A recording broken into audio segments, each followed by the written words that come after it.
next honoree is going to be introduced by John Szlag, and one of the few people here that I didn't have the privilege of knowing personally, but I'm really looking forward to hearing about Donald Dunn and his contribution to lighting. John?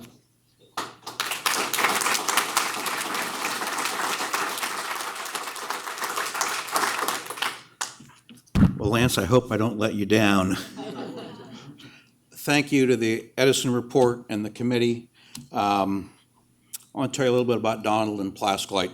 Donald was a wonderful man and a better speaker. One of his favorite words was brevity, so I'll work on that as I go through this. True story.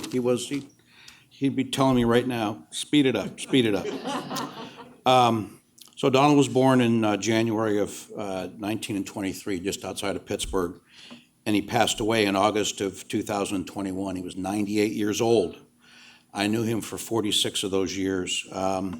He had a very long and exciting life.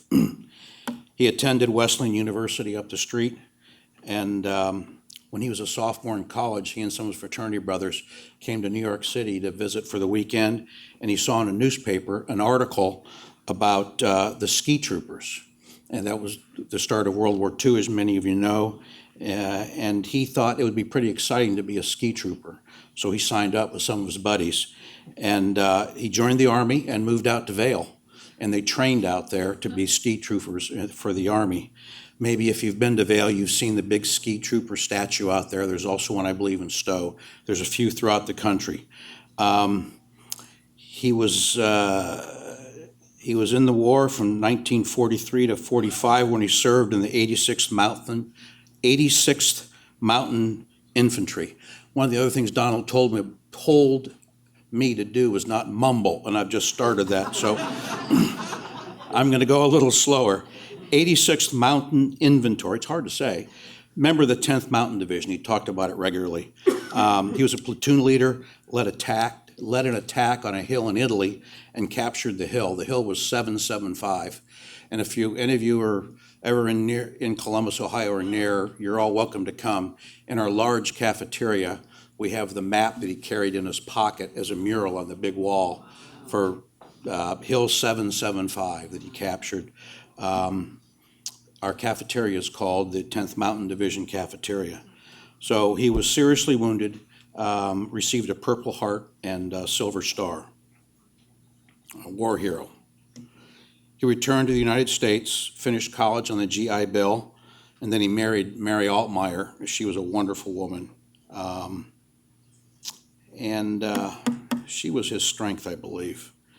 April 1950, with $9,000 in his pocket, he goes to the Chamber of Commerce in Columbus, Ohio, and said, I'd like to invest this money. Are there any businesses in Columbus that maybe I could get involved with?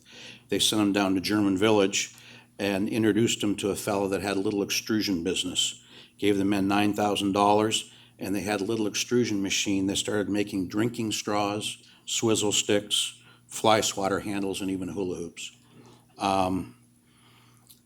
Plastic extrusion. There were two other competitors that started about the same time. Maybe you know the names KSH or J.W. Carroll. We were all three in the extrusion business back then. We've since acquired those two companies. But they were great competitors.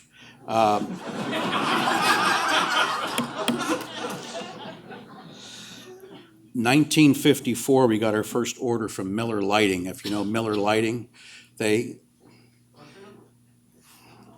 two-lamp fluorescent fixture. We made the lighting lenses for that fixture. Thank you. We then, soon after that, supplied Lightalier in New Jersey, Westinghouse in Mississippi, and the rest is history. We're now the largest manufacturer of lighting lenses, probably in the world. Donald had vision to be more than just a lighting lens manufacturer. We started getting into smooth sheet acrylic. He invested in something called a conversion plant, where we took this raw material, chemical methyl methacrylate, and converted it into polymer, because all the other lighting manufacturers are buying polymer and making lenses. We started making polymer ourselves, which is a huge step to where we are today as the leader in the plastics manufacturing industry, polycarbonate, acrylic, PETG, PVC, etc. The family sold the business in 2015. We're now owned by the Pritzker family of Chicago. Back in 1950, we were just a few employees in one little plant. Today, we're 17 facilities around the world, 1,800 employees.